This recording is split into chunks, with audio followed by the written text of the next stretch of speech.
नमस्कार, NB news देख रहे हैं आप और मैं हूं आपके साथ मुस्कान। स्वागत है आप सभी का राजधानी लाइव में। तो बात सबसे पहले राजधानी दिल्ली की कर लेते हैं। मानहानि मामले में सूरत की एक अदालत द्वारा दोषी ठहराए जाने के बाद सांसद के रूप में अयोग्य घोषित किए गए कांग्रेस नेता राहुल गांधी शुक्रवार को अपने आधिकारिक आवास से अपना सारा सामान ले गए। सूत्रों ने कहा कि वो आज 12 तुगलक लेन बंगला लोकसभा सचिवालय को सौंप देंगे। कांग्रेस के पूर्व अध्यक्ष को मोदी उपनाम से संबंधित मामले में टिप्पणी को लेकर 2 साल की सजा सुनाई गई थी। सांसद के रूप में अयोग्य घोषित किए जाने के बाद उनसे 22 अप्रैल तक परिसर खाली करने के लिए कहा गया।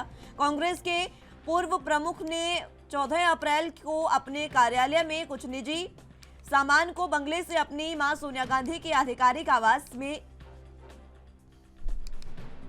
स्थानांतरित भी कर दिया था। सूत्रों ने कहा कि गांधी ने शुक्रवार शाम को अपने बचे हुए सामान को भी उस बंगले से हटा दिया है। ये बंगला उन्हें एक सांसद के रूप में आवंटित किया गया था। एक ट्रक को उनके सामान के साथ इमारत से बाहर जाते देखा गया। वो करीब 2 दशक से इस बंगले में रह रहे थे। सूत्रों ने कहा कि अपना कार्यालय बदलने के बाद वो पहले से ही अपनी मांग और कांग्रेस संसदीय दल की अध्यक्ष सोनिया गांधी के साथ उनके 10 जनपद स्थित आवास पर रहना शुरू कर चुके हैं।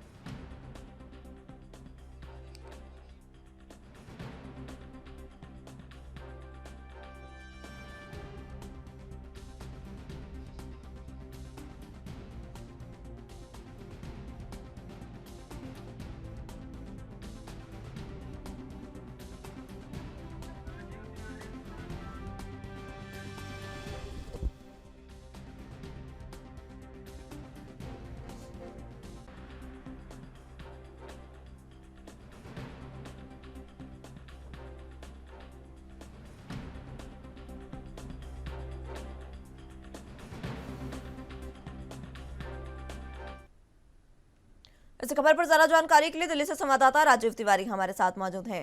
राजीव, जिस तरीके से राहुल गांधी ने कल बंगला खाली कर दिया है और आज वो सचिवालय को चाबी सौंपेंगे अपने बंगले की, किस तरीके की अहम जानकारी? को सूरत कोर्ट के अंदर एक मानहानि केस के अंदर कहीं ना कहीं 2 साल की सजा दी गई थी, जिसके बाद में उनकी जो सदस्यता थी वो भी कहीं ना कहीं खत्म कर दी गई। मगर यहाँ पर जिस तरीके से उनका जो सरकारी बंगला था जिसके अंदर 2 दशक से राहुल गांधी रह रहे थे 12 तुगलकाबाद रोड पर, वहां पर भी आज ये कहते हैं वो बंगला जो है वो संसदीय सचिवालय को आज सौंपा जाएगा। यानी कि जो उनका जो सामान था जिसके अंदर कहते हैं जिस बंगले के अंदर वो रह रहे थे वो कहीं ना कहीं अब खाली कर दिया गया है और लगातार कहीं ना कहीं ये भी प्रयास लगाया जा रहा है खाली करने के बाद में सोनिया गांधी के घर पर जाएंगे। मगर वो सोनिया गांधी के घर पे बिल्कुल जा चुके हैं, यानी अपनी मां के साथ वो रह रहे हैं। मगर अब जिस तरीके से आज कहते हैं उनको बंगला इशू था, यानी कि जो सरकारी आवास था वो कहीं ना कहीं उसकी जो डॉक्यूमेंट्स है वो कहीं ना कहीं आज दिल्ली संसदीय सचिवालय में सौंपा जाएगा राहुल गांधी के द्वारा। मगर जिस तरीके से आज का समय दिया गया था उनको 22 अप्रैल का, तो आज वो कहीं ना कहीं उनको सौंपने हुए नजर आएंगे। मगर यहाँ पर जिस तरीके से मानहानि केस के अंदर राहुल गांधी को 2 साल की सजा दी गई है, उसके अंदर कहीं ना कहीं उनको अभी तक जमानत जरूर मिल गई थी, मगर अभी तक पूर्ण तरीके से उसको लेकर जो आवाज है राहुल गांधी की वो लगातार उठती नजर आ रही है। मगर कहीं ना कहीं मानहानि केस के अंदर जिस तरीके से सूरत कोर्ट की तरफ से राहुल गांधी को 2 साल की सजा दी गई थी, तो उसके अंदर कहीं ना कहीं राहुल गांधी की जरूर दिक्कतें बनती हुई नजर आ रही है। जी, जिस तरीके से राहुल गांधी ने कल अपना सारा सामान उस बंगले से उठा लिया है और ये कहा जा रहा है कि उस घर से एक ट्रक भी निकलता देखा गया था जिसमें राहुल गांधी का लगभग सारा सामान लेकर उनकी मां के घर शिफ्ट कर दिया गया है। अब किस तरीके की जानकारी इसको लेकर ये कहा जा रहा है कि पहले ही राहुल गांधी वहां रहना शुरू कर चुके हैं?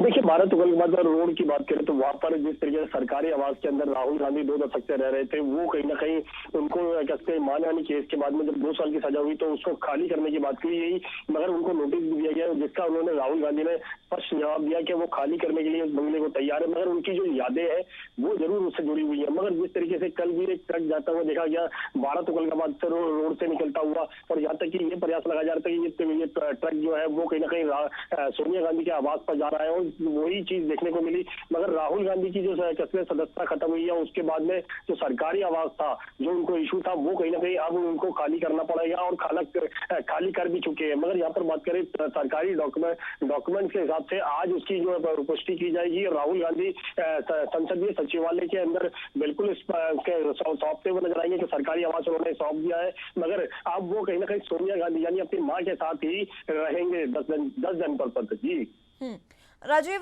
जिस तरीके से ये कहा जा रहा था कि राहुल गांधी ने अभी तक अपना आवास इसलिए खाली नहीं किया था क्योंकि सूरत कोर्ट का जो फैसला होगा, निचली अदालत का जो फैसला होगा, उसको लेकर शायद उन्हें लगता था कि राहत मिल जाएगी, लेकिन अब अहमदाबाद कोर्ट का उन्होंने रुख किया है, उसको लेकर क्या जानकारी? देखिए यार, बात करें सूरत कोर्ट के अंदर जो राहुल गांधी को 2 साल की सजा दी गई थी, जो मानहानि केस यानी कि मोदी सरनेम को लेकर जो दिक्कत थी, उसको लेकर कहीं ना कहीं राहुल गांधी की तरफ से चुनौती भी दी गई थी कोर्ट के अंदर, मगर वो चुनौती जो कहीं ना कहीं उनके काम नहीं आई, जिसकी वजह से राहुल गांधी की परेशानियां जो है वो बनती हुई नजर आई। दूसरा यहाँ पर जो उनकी सदस्यता थी लोकसभा की, वो कहीं ना कहीं अब खत्म कर दी गई है, जिसकी वजह से उनको जो सरकारी आवास था वो खाली करना पड़ा। मगर आज जो पुख्ता तौर पर जो सरकारी बंगला है वो कहीं ना कहीं संसदीय सचिवालय में सौंप दिया जाएगा। मगर जिस तरीके से लगातार राहुल गांधी जो है वो मानहानि केस को लेकर लगातार कहीं ना कहीं आवाज उठाते नजर आ रहे हैं, और यहाँ तक कि ये भी कहा जा रहा था राहुल गांधी के द्वारा कि जो उनकी सदस्यता खत्म की गई है लोकसभा की, वो सिर्फ मोदी सरनेम को लेकर नहीं है, बल्कि सिर्फ राजनीतिक पहलू से कहीं ना कहीं उनके ऊपर दबाव बनाया गया ताकि विपक्ष जो है वो लगातार सरकार के खिलाफ जो खड़ा होने की कोशिश कर रहा है वो ना हो सके। मगर यहाँ पर जिस तरीके से लगातार राहुल गांधी की तरफ से लगातार आवाज उठाई जा रही है, चाहे वो मोदी अडानी को लेकर हो या फिर कह रहे लगातार कहीं ना कहीं सूरत के अंदर जो मोदी सरनेम को लेकर है, वो उसके लिए कहीं ना कहीं राहुल गांधी की तरफ से और कांग्रेस की तरफ से लगातार प्रयास किए जा रहे हैं। मगर देखना होगा कि राहुल गांधी की सदस्यता दोबारा से उनको वापस मिल पाती है या नहीं मिल पाती है, मगर जो कोर्ट के अंदर का जो फैसला होगा वो बाद में ही स्पष्ट हो पाएगा। मगर कहीं ना कहीं चुनौती जरूर दी जा रही है, और मानहानि केस के अंदर कहीं ना कहीं अपने आप को क्लीन चिट पाने के लिए लगातार राहुल गांधी जो है वो प्रयास करते हुए नजर आ रहे हैं। जी, सबसे बड़ा सवाल यह है कि वायनाड में उपचुनाव होना है। अब वायनाड उपचुनाव तक क्या राहुल गांधी को राहत मिल सकती है, क्योंकि उनके चुनाव लड़ने पर भी रोक लगा दी गई है। अगर उन्हें राहत मिलती है तो वो चुनाव लड़ सकते हैं। देखिए यहाँ पर बात करें चुनाव की, तो बिल्कुल अभी राहुल गांधी के चुनाव के लिए कहीं ना कहीं अब रोक लग चुकी है और राहुल गांधी शायद चुनाव नहीं लड़ पाएंगे। मगर राहुल गांधी की तरफ से बात करें या फिर कांग्रेस की तरफ से बात करें, लगातार कहीं ना कहीं प्रयास भी किए जा रहे हैं और लगातार कोर्ट के दरवाजा भी खटखटाया जा रहा है ताकि किसी भी रास्ते से कहीं ना कहीं उनको राहत मिल सके। मगर राहत जो है वो अभी तक नहीं मिल पा रही है। मगर यहाँ पर बात करें जिस तरीके से मानहानि केस के अंदर राहुल गांधी को 2 साल की सजा दी गई, मगर उसके लिए भी कहीं ना कहीं राहुल गांधी यही चाहते हैं कि किसी भी तरीके से जो मानहानि केस है वो कहीं ना कहीं खत्म किया जाए और उससे कहीं ना कहीं जो उनका बचाव है वो हो सके। मगर कांग्रेस की बात करें तो कांग्रेस लगातार कहीं ना कहीं राहुल गांधी की सदस्यता को लेकर कहीं ना कहीं सड़कों तक उतर चुकी है। लगातार प्रयास किए जा रहे हैं, प्रदर्शन भी किए जा रहे हैं, लगातार केंद्र सरकार के ऊपर घेरने की रणनीति भी बनाई जा रही है। मगर वो रणनीति जो है वो कांग्रेस के अभी तक किसी काम नहीं आती है नजर आ रही है। जी ठीक है राजीव, बहुत शुक्रिया आपका हमारे साथ जुड़ने के लिए और तमाम अहम जानकारी हम तक पहुंचाने के लिए।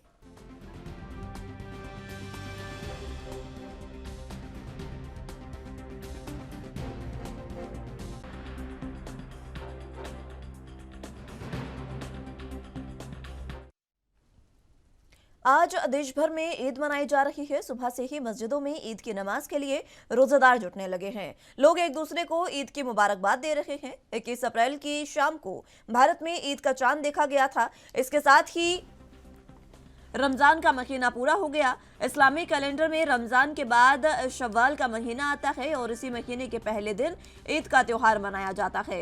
ईद का त्योहार मुस्लिम धर्म का खास और बड़ा त्योहार माना जाता है। मान्यता है कि पवित्र कुरान रमजान महीने में ही पहली बार उतारी गई थी। पैगंबर मोहम्मद के मक्का से जाने के बाद मदीना में ईद का उत्सव शुरू हुआ। कहा जाता है कि बद्र की लड़ाई में जीत की खुशी में पैगंबर ने सभी का मुंह मीठा करवाया था और उसी दिन को आम बोलचाल की भाषा में मीठी ईद भी कहा गया है।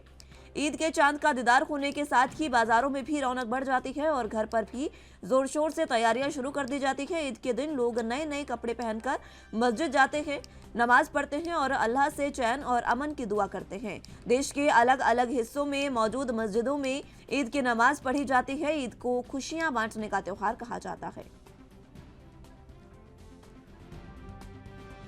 तो आज ईद का त्योहार मनाया जा रहा है। आपको बता दें कि मस्जिदों में ईद की नमाज अदा की जा रही है और कल शाम को जब ईद का चांद देखा गया तब मौलाना ने ये साफ कर दिया कि आज ईद का त्योहार मनाया जाएगा, क्योंकि ईद का चांद दिख चुका है। जिसके बाद आज देश भर में ईद मनाई जा रही है। सभी रोजेदार जो है उनका रोजा कल ही समाप्त हो गया था, यानी आज ईद की नमाज पढ़ी जा रही है और आज मस्जिदों में खासा भीड़ देखी जा रही है।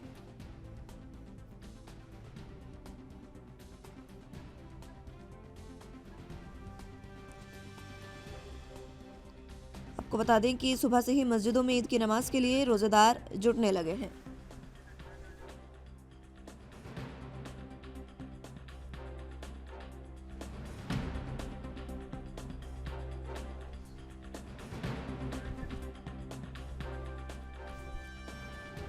तो सुबह से ही मस्जिदों में ईद की नमाज के लिए रोजेदार जुटने लगे हैं। लोग एक दूसरे को ईद की मुबारकबाद दे रहे हैं। 21 अप्रैल की शाम को भारत में ईद का चांद देखा गया था। इसके साथ ही रमजान का महीना भी पूरा हो गया है। रमजान का पाक महीना पूरा होने के बाद अगले ही दिन शव्वाल का महीना शुरू हो जाता है और शव्वाल के महीने के पहले दिन ईद का त्योहार मनाया जाता है। ईद का त्योहार मुस्लिम धर्म का खास और बड़ा त्योहार माना जाता है। मान्यता है कि पवित्र कुरान रमजान महीने में ही पहली बार उतारी गई थी। ऐसे में आज ईद का त्योहार मनाया जा रहा है, खास पर्व है और इसको लेकर लगातार सभी रोजेदार एक दूसरे को ईद की मुबारकबाद भी दे रहे हैं।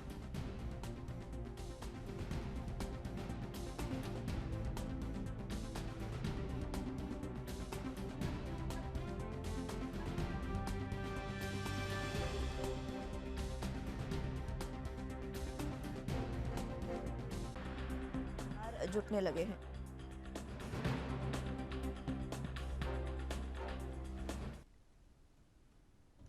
इस खबर पर ज्यादा जानकारी के लिए लखनऊ से संवाददाता जितेंद्र चौहान हमारे साथ मौजूद हैं। जितेंद्र, जिस तरीके से कल ईद का चांद देखा गया और उसके बाद रमजान का महीना खत्म हो चुका है और आज पूरे देश में ईद मनाई जा रही है, किस तरीके की तैयारियां लखनऊ में देखने को मिली? और देखिए, आज ईद उल फितर का त्योहार है और कहा जा सकता है कि ईद के त्योहार को देखते हुए लखनऊ प्रशासन या पुलिस प्रशासन पूरी तरह से मुस्तैद है और कहा जा सकता है कड़ी सुरक्षा व्यवस्था के बीच नमाज को अदा किया जाएगा। और ये कहा जा सकता है कि लखनऊ जिला प्रशासन द्वारा पहले ही गाइडलाइन बनाई गई है जिसमें साफ तौर पे कहा गया है कि खुले स्थानों पर किसी प्रकार का कोई भी नमाज अदा नहीं की जाएगी। साथ ही साथ ये कहा जा सकता है कि जो भी पालन है उनका कहीं ना कहीं गाइडलाइन का पालन किया जाएगा। और ये कहा जा सकता है कि भारी संख्या में पुलिस फोर्स मस्जिदों के बाहर दिखाई देगी, क्योंकि जहां भी नमाज अदा की जाएगी, या चाहे वो लखनऊ की टीले वाली मस्जिद हो, चाहे ईदगाह हो, और ये कहा जा सकता है कि और भी जो मस्जिदें हैं उन सब जगह बड़ी सुरक्षा व्यवस्था के बीच कहीं ना कहीं रखी जाएगी। और साफ तौर पे कहा जा सकता है कि भारी संख्या में आरआरएफ के जवान, पीएसी के जवान सभी कहीं ना कहीं मुस्तैद दिखाई देंगे। और अलग अलग मस्जिदों में कहा जा सकता है कि अलग अलग समय रखा गया है। ईदगाह में 10 बजे का समय रखा गया है, तो वही टीले वाली मस्जिद में 10 बजे के बाद कहीं ना कहीं समय रखा गया है। और ये कहा जा सकता है कि कल जिस तरह से अलविदा की नमाज में देखने को मिला था, काफी सुरक्षा व्यवस्था के इंतजाम है, क्योंकि उत्तर प्रदेश की पुलिस को इनपुट मिला था कि किसी प्रकार की माहौल खराब करने की जा सकती है। उसको देखते हुए भी पुलिस पूरी तरह से मुस्तैद पल पर संवेदनशील जो क्षेत्र है वहाँ पर भी पूरी तरह से कहीं ना कहीं व्यवस्थाएं चुस्त की जाएगी। और लगातार पुलिस फ्लैग मार्च कर रही है, क्योंकि ये कहा जा सकता है राम की जयंती और साथ ही साथ तिथियां भी है, और उसको देखते हुए भी पूरी तरह से किसी प्रकार का आपसी सौहार्द न बिगड़े, उसको देखते हुए माहौल ना खराब हो, और पूरी तरह से पुलिस प्रशासन के अधिकारी और पुलिस पूरी तरह से कहीं ना कहीं मुस्तैद नजर आ रही है। ठीक है जितेंद्र, बहुत शुक्रिया आपका हमारे साथ जुड़ने के लिए और तमाम अहम जानकारी हम तक पहुंचाने के लिए।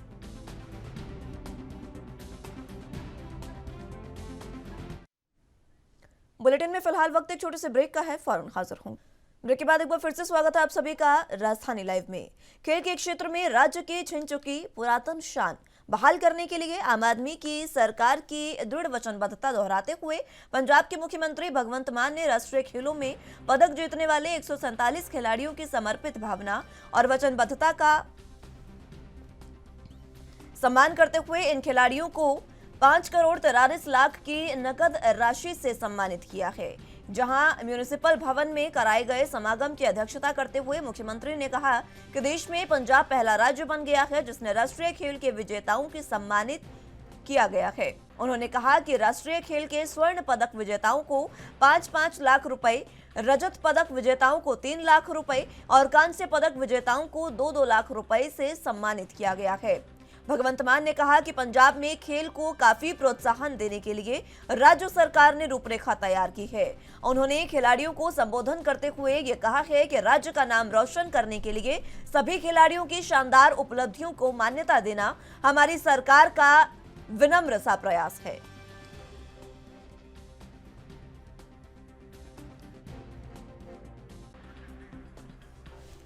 इस खबर पर ज्यादा जानकारी के लिए चंडीगढ़ से संवाददाता संदीप सिंह हमारे साथ मौजूद हैं। संदीप, जिस तरीके से भगवंत मान ने राष्ट्रीय खिलाड़ियों को सम्मानित किया और इस दौरान वजीफा राशि भी बढ़ाई गई है, क्या कुछ अहम जानकारी? देखिए, पंजाब सरकार की तरफ से लगातार जो है खेलों पर और शिक्षा पर जो है ध्यान दिया जा रहा है। और खेलों की बात करें तो खेलों की बात पहले से 8,000 रुपए की जगह अब 16,000 रुपए प्रति महीना जो है राष्ट्रीय खिलाड़ियों को, अगर उन्होंने तैयारी करनी है, उनको वजीफा जो है वो दिया जाएगा। और साथ के साथ प्रोग्राम जो है ओलंपिक बलवीर सिंह सीनियर वजीफा स्कीम के तहत राशि के पदक जो है विजेताओं को उन्होंने देश भर के राष्ट्रीय खेल 147 जो विजेताओं थे उनको 5 करोड़ की राशि जो है वो सम्मानित किया। हालांकि देखा जाए तो बलवीर सिंह सीनियर एक अच्छे प्लेयर थे जिनकी स्कीम तहत उनको जो है रकम दी गई है। और साथ के साथ बता दें कि 147 खिलाड़ियों को जो है 5 करोड़ का राशि धन सम्मान दिया है। तो चलते और आगे की बात बताएं तो लगातार राष्ट्रीय खिलाड़ियों को स्वर्ण पदक के विजेता को 5-5 लाख रुपए, रत्न पदक विजेताओं को 3-3 लाख रुपए और 2-2 लाख रुपए का सम्मान जो है वो कांस्य के पदक के खिलाड़ियों को किया गया है। लगातार जो देखा जाए भगवंत मान की सरकार खिलाड़ियों की तरफ ध्यान देती हुई जरूर नजर आ रही है और राज्य का नाम रोशन करने के लिए खिलाड़ियों को जो है 16,000 रुपए तैयारियों के लिए देती हुई नजर आ रही है। जी संदीप, जिस तरीके से पंजाब सरकार खेलों को बढ़ावा देने की कोशिश में है, जिस तरीके से पहले खेलों को बढ़ावा दिया जाता था पंजाब में, लेकिन ये समय कुछ ऐसा था जिसमें खिलाड़ियों को ज्यादा फोकस उन पर नहीं था, लेकिन अब एक बार फिर से भगवंत मान की सरकार खिलाड़ियों का प्रोत्साहन करने के लिए तैयार है और इसी के लिए कई अन्य प्रकार के जो प्रोग्राम है वो भी प्रदेश में भी आयोजित किए जा रहे हैं। जी बिल्कुल, लगातार देखा जाए तो पिछली सरकारों की बात माने तो पिछली सरकारों में देखा ये भी गया कि जो हैंडीकैप खिलाड़ी थे वो जरूर भगवंत मान जी को मिलने आते थे, वो पिछली सरकारों को मिलने आते थे और कहीं ना कहीं वो निराश होकर चले जाते थे। प्रोटेस्ट किया जाता था सीएम की कोठी के आगे, पर वर्तमान पंजाब सरकार जब से आम आदमी पार्टी की सरकार आई है उसके बाद वो मिलने आए। हालांकि एक बार तो जरूर प्रोटेस्ट जो है उनकी तरफ से किया गया, पर कहीं ना कहीं संज्ञान लिया गया इस बात पर कि खिलाड़ी हमारे घर तक आते हैं और प्रोटेस्ट करते हैं, उनका जो है हक नहीं मिल पा रहा, जिसके चलते जो 8,000 से 16,000 रुपए तैयारियों के लिए वजीफा दे दिया गया है। और बलवीर सिंह सीनियर वजीफा स्कीम जो है उसके चलते ये बढ़ोतरी कर दी गई है। और लगातार जो देखा जाए 147 खिलाड़ियों को 5 करोड़ रुपए की राशि जो है देकर सम्मान किया है और कांसी के पदक वालों को 2-2 लाख रुपए दिए हैं। 3 लाख जो है जो 3-3 लाख रुपए है जो रत्न पदक को दिए गए, रजत पदक को दिए गए हैं और 5-5 लाख रुपए जो है स्वर्ण पदक को दिए गए हैं। लगातार खिलाड़ियों को जो है उत्साहित करती हुई जो पंजाब सरकार नजर आ रही है। जी ठीक है संदीप, बहुत शुक्रिया आपका हमारे साथ जुड़ने के लिए और तमाम अहम जानकारी हम तक पहुंचाने के लिए।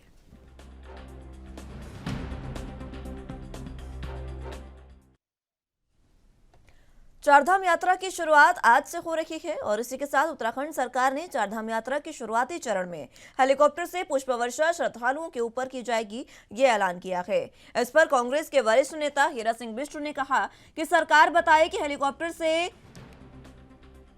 पुष्प वर्षा होने के बाद क्या जनता को राहत मिलेगी, जो पर्यटक उत्तराखंड में आएंगे क्या उनको राहत मिलेगी, इससे तो सिर्फ और सिर्फ सरकार का प्रचार होगा। हीरा सिंह बिष्ट ने सरकार से सवाल पूछते हुए कहा कि कितने मेडिकल कैंप की व्यवस्था उन्होंने रास्ते में की है, कितने ऑक्सीजन सिलेंडर की व्यवस्था की गई है, इसके अलावा यात्रियों के ठहरने की क्या कुछ व्यवस्था की गई है, सफाई की क्या व्यवस्था है, सरकार ने परिवहन की क्या व्यवस्था की है, ये सवाल उन्होंने पूछे हैं। इसी के साथ उन्होंने कहा कि सरकार ने चारधाम यात्रियों के लिए जो व्यवस्था की है ये बड़े सवाल है कि आखिर किस तरीके से इन व्यवस्थाओं को दुरुस्त किया गया है।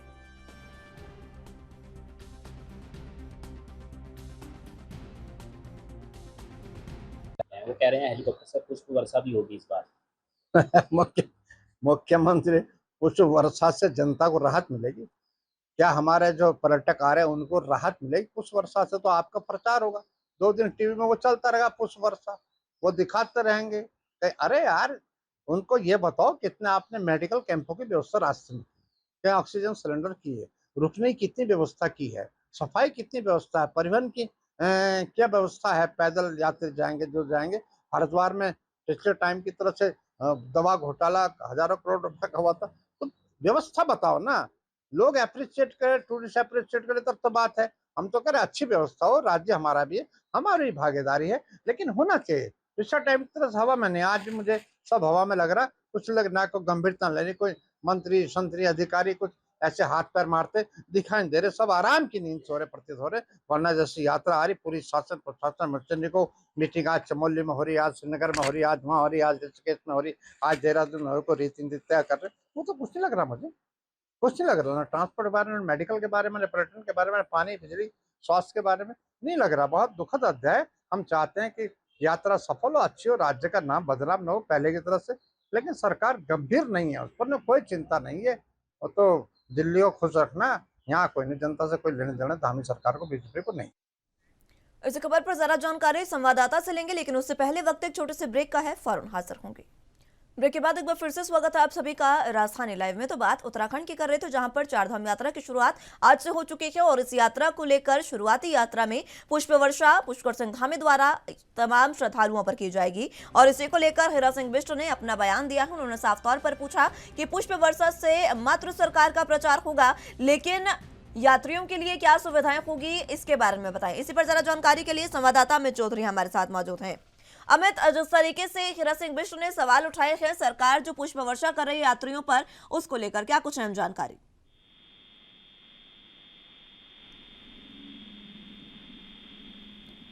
अमित, आवाज मिल पा रही है आपको?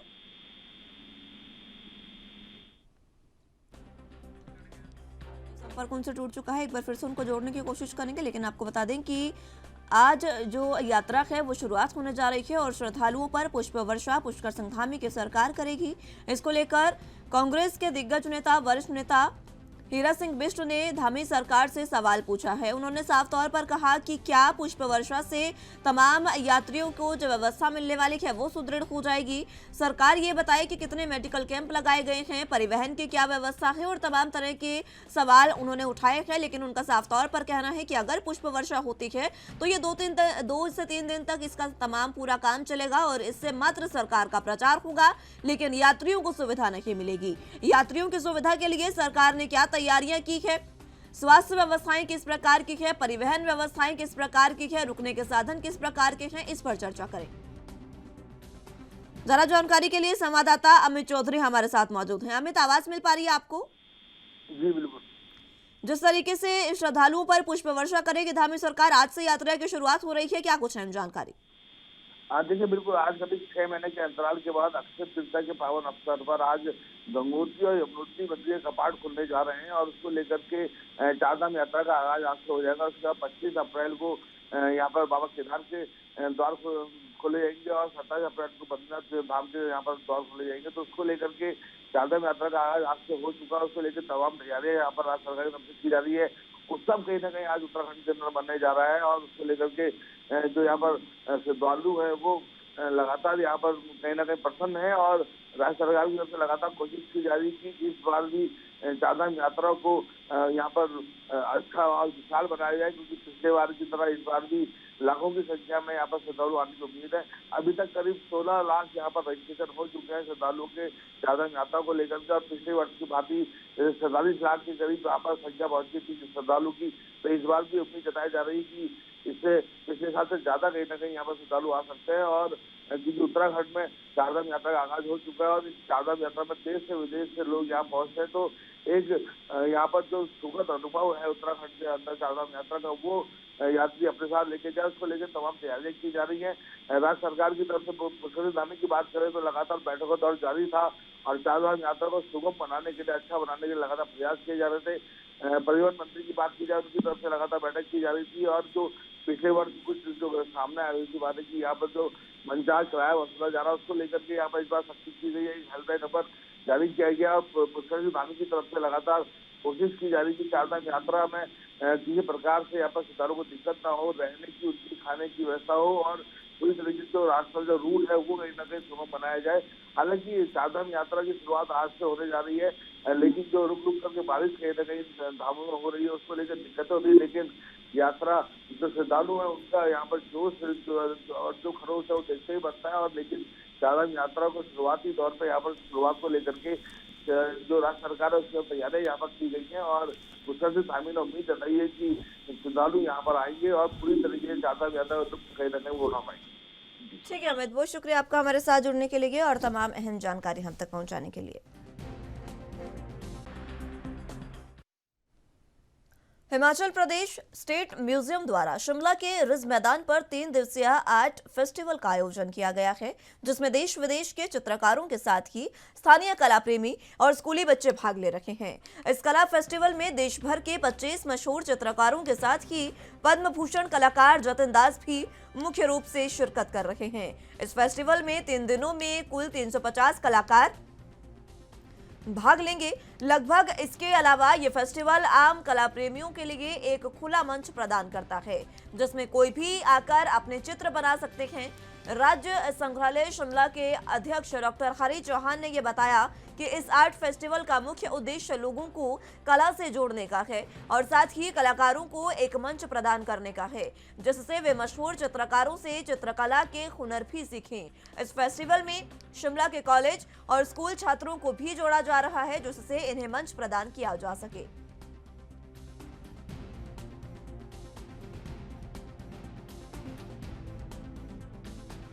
हमारा हिमाचल राज्य संग्रहालय द्वारा ये 3 दिवसीय हिमाचल आर्ट फेस्टिवल का आयोजन 21 से 23 अप्रैल तक किया जा रहा है और इस फेस्टिवल में 25 आर्टिस्ट जो हमारे इनवाइटेड आर्टिस्ट है और एक स्पेशल इनवाइटेड आर्टिस्ट है जो पद्म भूषण जतिन दास जी है और ये आर्ट फील्ड में इंडिया का सबसे बड़ा अवार्ड है, ये उन्हें मिला हुआ है। और इसके अलावा गुजरात से, राजस्थान से, मध्य प्रदेश से, यूपी से, चंडीगढ़ से, दिल्ली से, जम्मू कश्मीर से, आंध्र प्रदेश से, वेस्ट बंगाल से इसमें आर्टिस्ट आए हुए हैं। इसके अलावा इस फेस्टिवल में जो हमारा यहाँ शिमला में जवाहरलाल नेहरू आर्ट कॉलेज है और एचपी यूनिवर्सिटी में जो आर्ट स्टूडेंट है और यहाँ के जो स्थानीय स्कूल है उनको भी इसमें अवसर दिया गया कि प्रत्येक दिन 2-2 स्कूल इसमें पार्टिसिपेट करेंगे। और इसके अलावा इस बार रशिया से हमारे 3 आर्टिस्ट है, एक नेपाल से आर्टिस्ट है और इसके अतिरिक्त यहाँ पर बहुत सारे आर्टिस्ट जिसमें पंजाब से और चंडीगढ़ से और यहाँ के जो लोकल आदमी, इसमें दरअसल ये फेस्टिवल नाम इसलिए दिया गया कि इसमें कोई भी आके सिर्फ वो यहाँ रजिस्ट्रेशन करवाए और अपना मटेरियल यहाँ से प्राप्त करे और वो पेंटिंग वगैरह बना सकता है अपनी सुविधा अनुसार। मुख्य उद्देश्य ये है कि हम चाहते हैं कि जो यहाँ के जो स्थानीय आर्ट स्कूल और आर्ट कॉलेज के जो बच्चे हैं, यूनिवर्सिटी के बच्चे हैं, उनको एक प्लेटफॉर्म मिले देश के अन्य जो सीनियर आर्टिस्ट हैं उनके साथ इंटरेक्ट करने का, उनका काम देखने का। और जनता को हम इसलिए जोड़ना चाहते हैं क्योंकि एक आर्ट एक ऐसी फील्ड है कि जो बिना पैटर्न के बगैर नहीं चलती। हम चाहते हैं कि जनता को भी इसके बारे में पता चले और यहाँ के जो हमारे कॉलेज और आर्टिस्ट है उनको प्रोत्साहन मिले और अधिक से अधिक मतलब जनता ये है कि इसके साथ जुड़ के अपने बच्चों को प्रमोट कर सकते हैं और उनके लिए प्लेटफॉर्म, क्योंकि इस तरह का प्लेटफॉर्म कहीं पर नहीं दिया जाता कि जिसमें ओपन पार्टिसिपेशन हो। ये इंडिया के अंदर का सिर्फ एक ऐसा फेस्टिवल है कि जिसमें सबके लिए खुला है। इस खबर पर ज्यादा जानकारी के लिए हिमाचल प्रदेश से ब्यूरो चीफ टीना ठाकुर हमारे साथ मौजूद हैं। टीना जी, जिस तरीके से आर्ट फेस्टिवल का आयोजन किया गया है, 3 दिवसीय ये फेस्टिवल है जिसमें लगभग देश विदेशों से कला प्रेमी भाग ले रहे हैं, क्या कुछ अहम जानकारी? जी बिल्कुल, भारतीय संस्कृति विभाग और राज्य संग्रहालय शिमला नामों की सौजन्य से रिज मैदान पे 3 दिवसीय हिमाचल आर्ट फेस्टिवल शुरू किया गया है और इसका जो शुभारंभ है पद्म विभूषण कलाकार है जतिन दास, उन्होंने इसका शुभारंभ किया। और इस मौके पे जो निदेशक है भाषा विभाग के डॉक्टर मौजूद रहे। जो ये आर्ट फेस्टिवल है 3 दिन तक चलेगा और जो देश भर के जाने माने 25 कलाकार मतलब 25 चित्रकार जो है वो भाग लेते हैं और ये कलाकार की है। और जो इसके अलावा जो 12 स्कूल है, 4 कॉलेज है, इसके 3 और 3 छात्र कलाकार विश्वविद्यालयों की भी जो फेस्टिवल इसमें हिस्सा ले रहे हैं।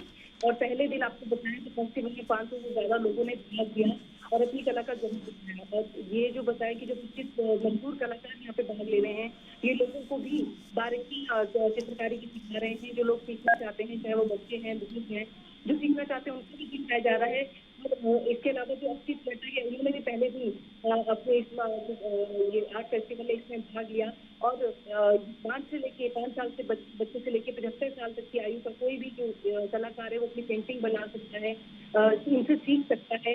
और इनको जो मेन उद्देश्य है इसका, शिमला के जो कॉलेज और स्कूल के छात्रों को भी इसमें जोड़ा जा रहा है। एक मंच प्रदान करना है कलाकारों को, जिससे वो जो बारीकियां हैं कला की वो सीख पाएं। क्योंकि पद्म विभूषण कलाकार जतिन दास खुद इसमें मुख्य रूप से शिरकत कर रहे हैं। साथ ही उनके साथ जो 25 मशहूर चित्रकार हैं देश भर से, वो भी इसमें भाग ले रहे हैं। जी, जिस तरीके से मशहूर चित्रकार इसमें भाग ले रहे हैं और इसी के साथ स्कूली बच्चों को और कॉलेज के बच्चों को इससे जोड़ा जा रहा है, इसको लेकर ये साफ कहा जा सकता है कि चित्रकला में किस तरीके का आगे फ्यूचर है, उसको समझने के लिए बच्चे यहाँ पर आए।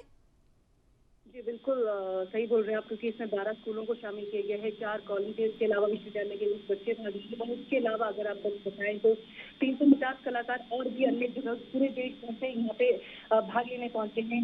जो यहाँ पे जो लोग हैं या बच्चे हैं जो बारीकियां सीखना चाहते हैं या इसमें जानना चाहते हैं कि चित्रकला के अगर वो एज अ करियर इसको चुनते हैं या एज अ ऑप्शन इसको चुनते हैं, उसमें दोनों जगहों में क्या संभावनाएं इस क्षेत्र में रहेंगी और किस तरह से इसमें आगे बढ़ा जा सकता है। तो तमाम तरह की जानकारियां यहाँ पे 3 दिनों तक जो बच्चे हैं उनको, जो मशहूर चित्रकार है, उसके अलावा जो कलाकार है, उसके अलावा विभाग के अधिकारी जो है, वो सारी जो चीजें हैं, सारी जो समाधान है, जिज्ञासा है लोगों में, उसका समाधान ये जो लोग हैं ये करेंगे यहाँ पे और बताएंगे कि किस तरह से चित्रकारी के जो क्षेत्र है इसमें आगे बढ़ा जा सकता है, कैसे इसमें नाम कमाया जा सकता है, कैसे इसको एक पार्ट टाइम ऑप्शन के तौर पे भी आप अपना जो मन के अंदर की जो भावना है उनको घेरने के लिए भी इसका इस्तेमाल कर सकते हैं। जी, किस तरीके से आज जो ये फेस्टिवल है इसकी शुरुआत होने जा रही है, 3 दिवसीय ये फेस्टिवल है, किस तरीके से 3 अलग अलग दिनों में अलग अलग कार्यक्रम होंगे? जी बिल्कुल, पहले दिन जैसे मैंने आपको बताया कि इसमें 500 से ज्यादा लोगों ने भाग लिया। आज भी जो है सुबह 10 बजे से ये जो चित्रकारी फेस्टिवल ये शुरू हो जाएगा और फिर विभाग के अधिकारी मौजूद रहेंगे। ये साथ ही लोगों की का प्रदान किया गया है, कलाकार भाग ले रहे हैं वो तो अपनी कला का प्रदर्शन यहाँ पे करेंगे ही। अलग अलग शिमला के जो अलग अलग मशहूर जगह है या हिमाचल की जो जगह है जो उनके दिमाग में है, दिल में है, वो वहाँ पर वो लोगों के सामने उस पेंटिंग को बनाएंगे। और साथ ही लोग जिज्ञासा है, जो जानना चाहेंगे कि किस तरह से मन के भावों को चित्रों के माध्यम से उकेरा जा सकता है, वो भी साथ में यहाँ पे सपोर्ट करेंगे। और साथ में मशहूर जो 25 कलाकार जो अलग अलग भाग देश के अलग अलग भागों से यहाँ पे हिस्सा लेने पहुंचे हैं, वो भी लोगों को साथ में बच्चों को कला की बारीकियां सिखाएंगे, छोटी छोटी चीजें वो सिखाएंगे कि किस तरह से अपनी जो चीजें हैं वो जो चाहे वो नेचर है, चाहे वो किसी इंसान की कलाकृति है, कोई और चीजें हैं, किस तरह से उनको जो है रंग दिया जा सकता है, किस तरह से उनको भाव दिया जा सकता है। तो ये सब चीजें जो शिमला वासियों के लिए और साथ ही पर्यटकों के लिए भी एक एंटरटेनमेंट का तो साधन रहेगा, लेकिन साथ ही ज्ञानवर्धक भी एक सेशन ये जरूर रहने वाला है। जी ठीक है टीना जी, बहुत शुक्रिया आपका हमारे साथ जुड़ने के लिए और तमाम अहम जानकारी हम तक पहुंचाने के लिए।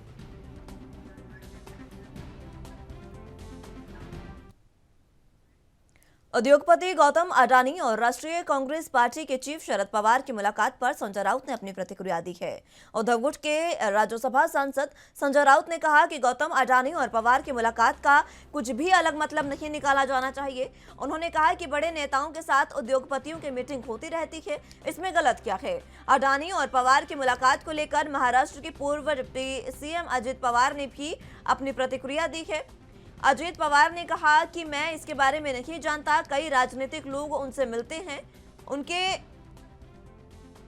उन पर लगे आरोप अभी तक साबित नहीं हुए हैं। सुप्रीम कोर्ट ने इसके लिए एक समिति गठित की है। अगर कोई व्यक्ति किसी अन्य व्यक्ति से मिलता है और अगर वे एक दूसरे को जानते हैं तो इसमें कुछ भी गलत नहीं है। संजय राउत ने पुंछ में भारतीय सेना की गाड़ी पर आतंकी हमले पर भी अपनी प्रतिक्रिया दी है। राउत ने कहा कि पुंछ में सैनिकों की शहादत इसलिए हुई क्योंकि पूरी सरकार कर्नाटक चुनाव में व्यस्त है। देश के सीमा पर हमारे सैनिक शहीद हो रहे हैं, लेकिन केंद्र सरकार को सिर्फ चुनाव की पड़ी है। उन्होंने कहा कि इससे पहले पुलवामा हमले पर भी पूर्व राज्यपाल ने जो खुलासे किए, ये सब क्या हो रहा है, केंद्र सरकार को इसका जवाब देना चाहिए।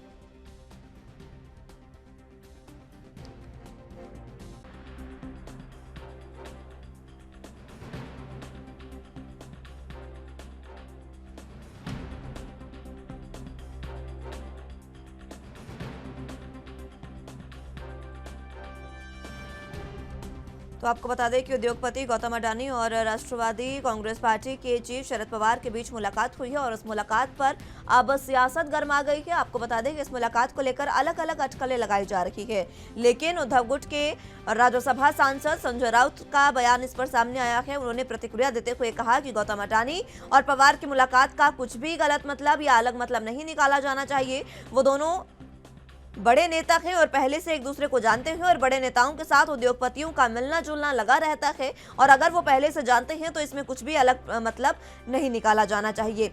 इसी के साथ अजीत पवार ने भी इस पर प्रतिक्रिया दी है।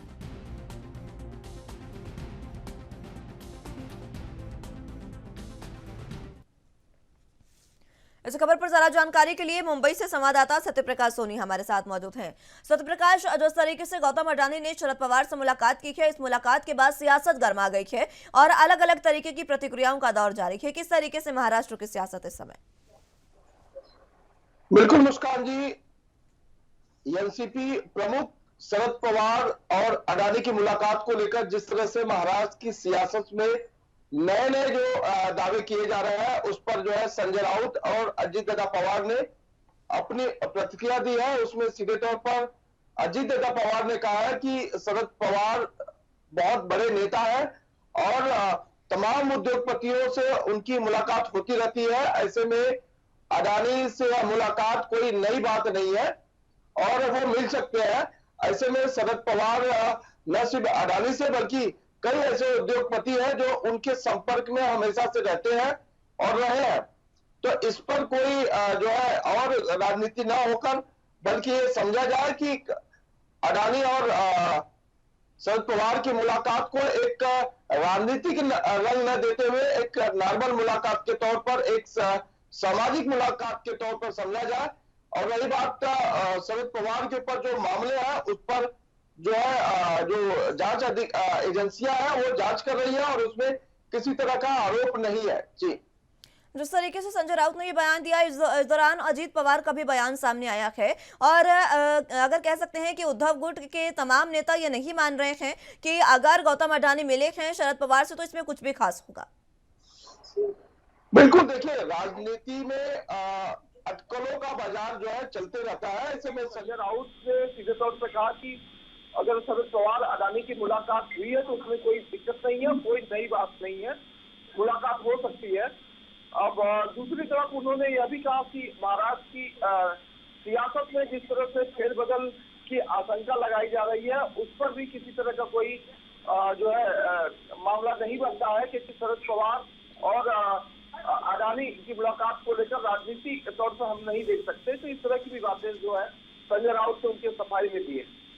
ठीक है सत्यप्रकाश, बहुत शुक्रिया आपका हमारे साथ जुड़ने के लिए और तमाम अहम जानकारी हम तक पहुंचाने के लिए।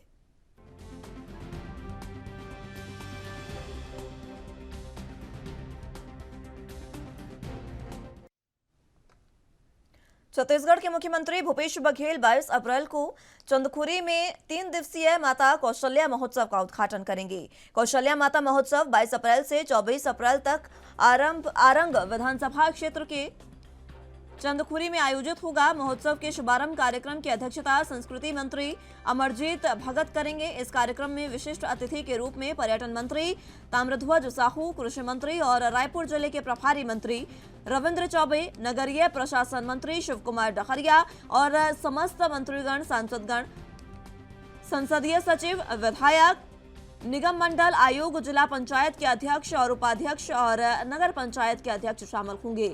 उल्लेखनीय है कि राज्य सरकार द्वारा माता कौशल्या की जन्मभूमि चंदखुरी के वैभव को विश्व पटल पर स्थापित करने, प्रदेश की कला, संस्कृति और पर्यटन को बढ़ावा देने और महिला सशक्तिकरण, कार्यशील कलाकारों के संरक्षण, संवर्धन और कला दलों के सतत विकास के लिए माता कौशल्या महोत्सव का भव्य आयोजन किया जा रहा है। छत्तीसगढ़ में स्थित ये कौशल्या माता का एकमात्र मंदिर है।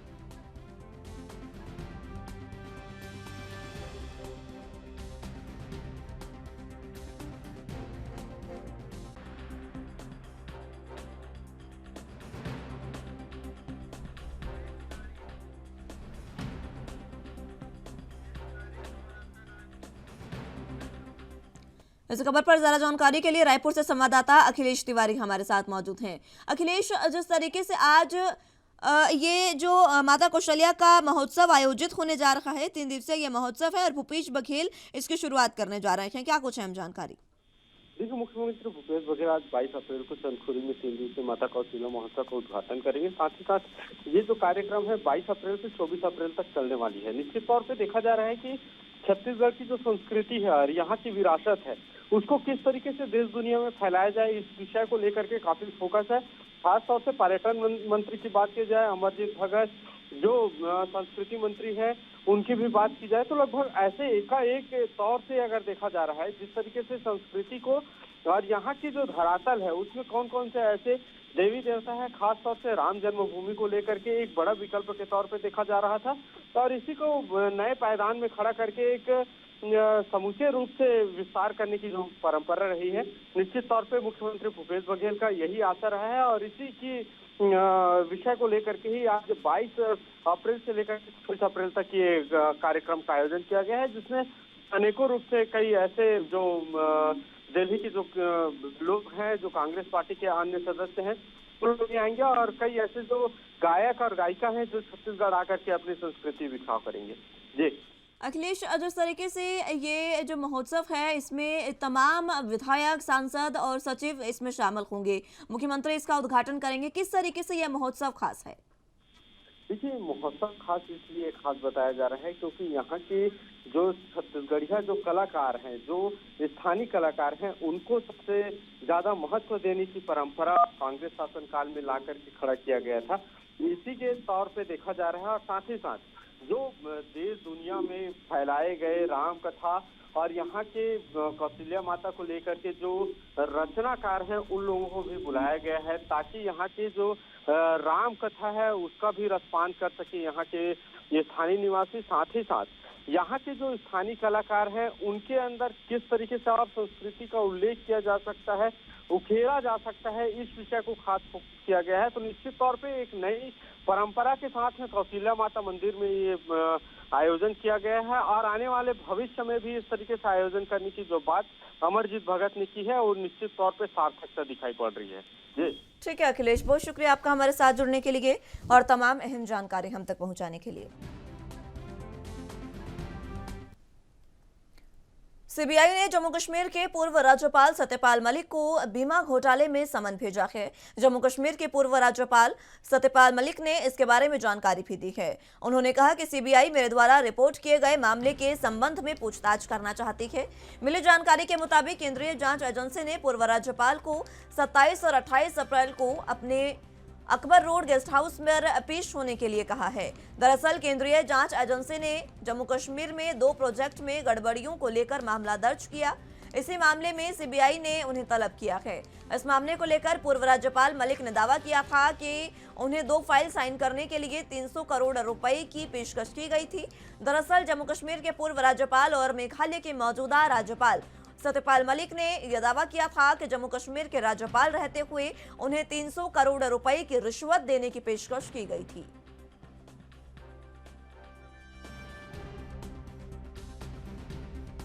इस खबर पर ज्यादा जानकारी के लिए जम्मू कश्मीर से संवाददाता रविंद्र श्रीवास्तव हमारे साथ मौजूद हैं। रविंद्र, जिस तरीके से सत्यपाल मलिक जो पूर्व राज्यपाल रह चुके हैं जम्मू कश्मीर के और मौजूदा में मेघालय के राज्यपाल हैं, उनको सीबीआई ने तलब किया है, किस तरीके की अहम जानकारी? जी देखिए, सीबीआई ने जम्मू कश्मीर के पूर्व राज्यपाल सत्यपाल मलिक को एक घोटाला है, बीमा घोटाला, उसमें एक सम्मन भेजा है और इसके बारे में उन्होंने जानकारी खुद ही दी है। उन्होंने कहा है कि सीबीआई ने एक रिपोर्ट के मामले में मेरे से पूछताछ करना चाहती है। जो केंद्रीय जांच एजेंसी है राज्यपाल को 27 और 28 को अपने गेस्ट हाउस में बुलाने वाली है, 27 और 28 तारीख को। कहा जाए तो जब जम्मू कश्मीर के राज्यपाल थे तब उन्होंने कहा था कि तब उनकी पेशकश की गई थी 300 करोड़ रुपए की, और मामला है अंबानी और आरा से संबंधित व्यक्ति के 2 फाइलों को मंजूरी देने का।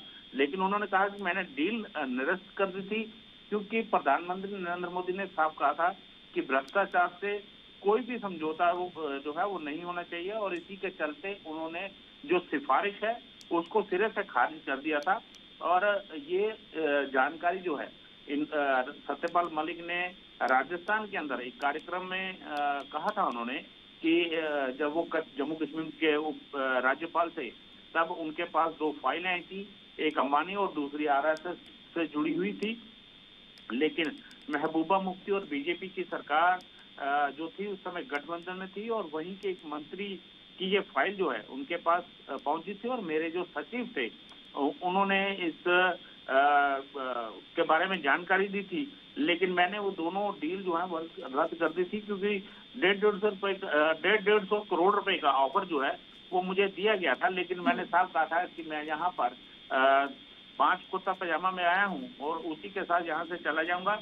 लेकिन वो मैंने डील जो है वो रद्द कर दी थी। लेकिन अब उसी मामले को लेकर सीबीआई ने इनको समन भेजा है और कहा है कि उस दौरान जो डील की गई थी उसकी जानकारी जो है वो आप हमें जुटाएं। जी रविंद्र, जिस तरीके से उनको ये जानकारी उन्होंने खुद दी है, और उन्होंने हालांकि तारीख पहले की थी, लेकिन उन्होंने खुद कहा कि अभी वो राजस्थान जा रहे हैं, इसी वजह से वो आने वाली तारीख में यहाँ पर पहुंचेंगे उनके रोड पर। अब क्या कोई सवालों की लिस्ट जारी की गई है, क्या गवाह के तौर पर बुलाया गया है, किस तरीके की जानकारी?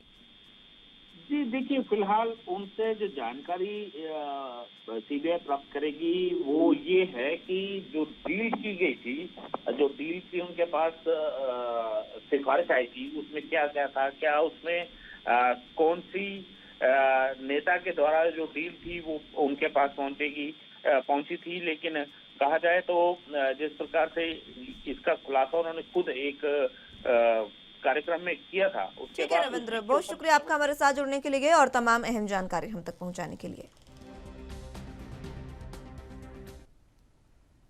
फिलहाल के लिए राजधानी लाइव में मेरे साथ बस इतना ही। तमाम अहम खबरों के लिए आप देखते रहिए ANB न्यूज। नमस्कार।